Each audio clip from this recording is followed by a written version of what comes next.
On me demande souvent comment je peux enregistrer ma voix sur une présentation, comment je peux faire une capsule vidéo simple.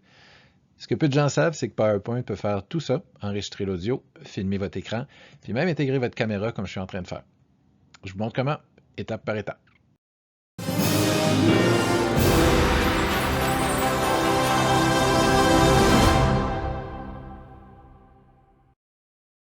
Dans cette capsule, vous allez apprendre à enregistrer une narration audio sur vos diapositives, capturer votre écran pour montrer une application ou une démarche, présenter votre diaporama avec votre voix, votre webcam et des annotations à l'écran, et finalement, exporter l'ensemble dans une vidéo prête à partager. Première démonstration, vous avez un diaporama et vous souhaitez tout simplement ajouter votre voix à une ou plusieurs diapositives. Pour ajouter uniquement votre voix sur une diapositive, allez dans l'onglet Insertion, puis cliquez sur Audio, Enregistrer l'audio. Donnez un nom à votre piste audio, puis cliquez sur le bouton rouge. L'enregistrement va commencer et vous allez pouvoir lire votre texte enregistré. Quand vous avez terminé, cliquez sur OK ou le carré noir. Et vous allez remarquer qu'il y a une icône qui s'ajoute à votre diaporama. En cliquant sur l'icône, vous avez accès à un nouveau groupe d'outils dans le haut. Le premier indique le format.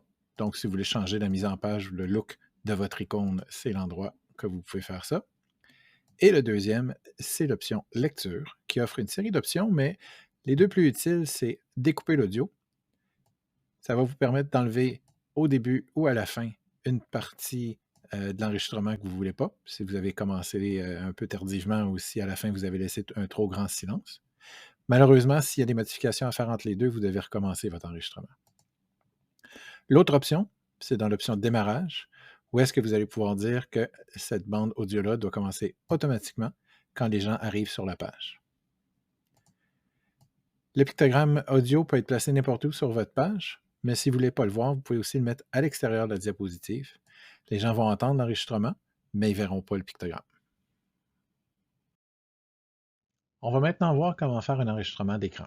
C'est très pratique quand on veut montrer comment utiliser un logiciel ou si on veut faire une démonstration d'une façon de faire sur quelque chose qui se présente à l'écran.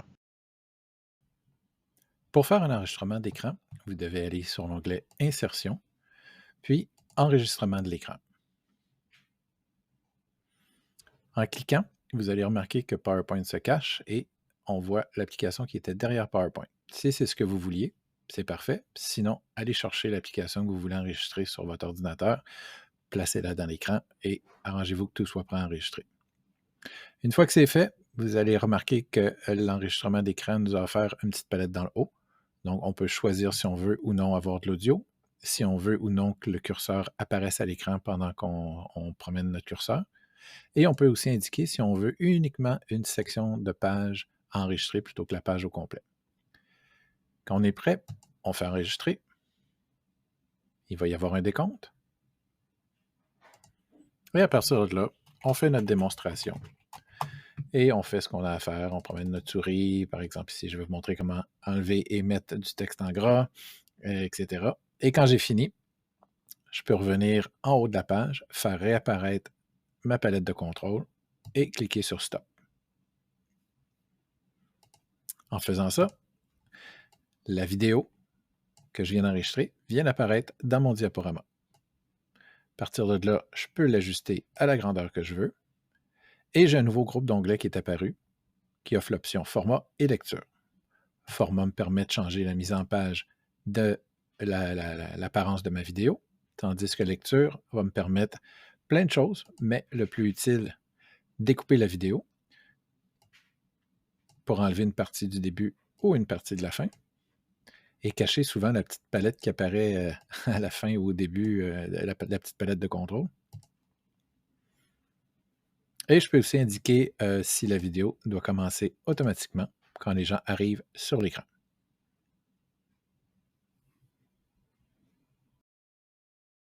Vous avez enregistré vos narrations, vous avez enregistré vos captures d'écran. Il reste une étape si vous voulez partager une présentation, c'est d'enregistrer le diaporama au complet avec vos notes, vos annotations, votre narration, puis même un enregistrement vidéo comme la webcam que vous regardez présentement.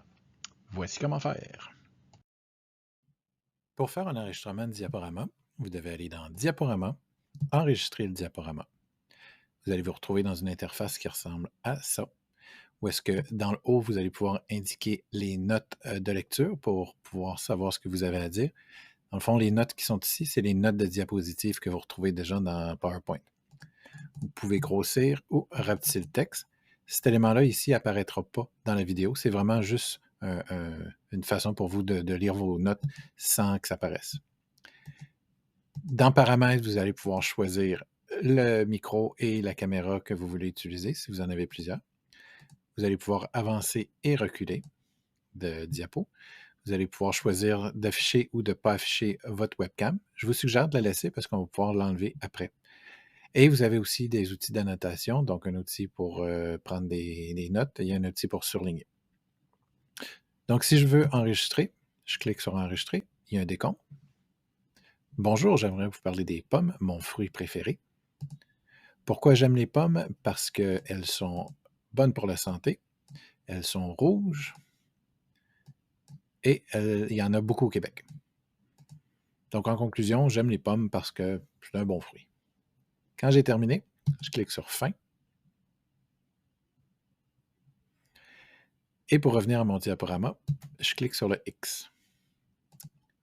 La beauté de tout ça, c'est que si je m'en vais en mode présentation, ma présentation va rouler seule avec ma narration intégrée. Bonjour, j'aimerais vous parler des pommes, mon fruit préféré. Pourquoi j'aime les pommes? Parce qu'elles sont bonnes pour la santé, elles sont rouges et il y en a beaucoup au Québec. Donc, en conclusion, j'aime les pommes parce que c'est un bon fruit. Quand j'ai terminé. Donc, vous voyez, c'est pratique pour pouvoir monter votre diaporama au complet et le présenter à des gens quand vous n'êtes pas là. Si vous avez fait une erreur, comme par ici, je me suis trompé sur mon surligneur, je peux revenir dans Enregistrer le diaporama, lui indiquer d'effacer les enregistrements sur cette diapositive-là et réenregistrer uniquement cette diapo-là. Pourquoi j'aime les pommes? Parce qu'elles sont bonnes pour la santé, elles sont rouges et il y en a beaucoup au Québec.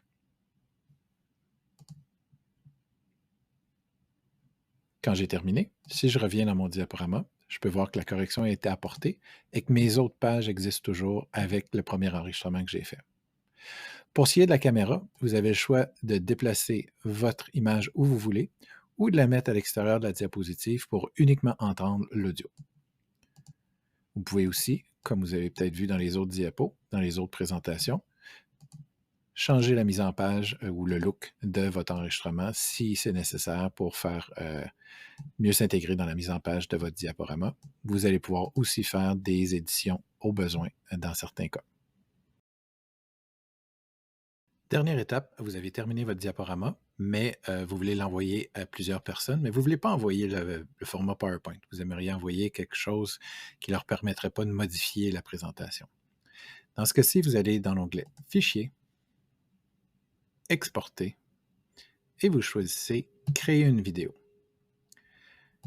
La seule chose à choisir dans ce menu-là, c'est la résolution de votre vidéo que vous voulez. Plus vous choisissez une résolution élevée, plus votre fichier va être lourd. Plus vous choisissez un format de résolution basse, plus votre fichier va être petit, mais c'est sûr que la qualité va être moins bonne.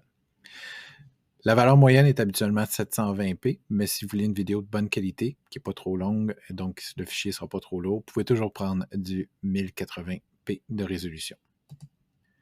Quand vous êtes prêt, vous cliquez sur Créer la vidéo, vous choisissez où vous voulez l'enregistrer et vous allez voir dans le bas le défilement de la barre de progression qui vous indique où la vidéo est rendue dans son exportation. Quand la vidéo va être complétée, quand la vidéo est exportée au complet, vous allez pouvoir accéder à votre fichier à l'endroit où est-ce que vous l'avez enregistré et vous allez avoir accès à une vidéo que vous allez pouvoir partager.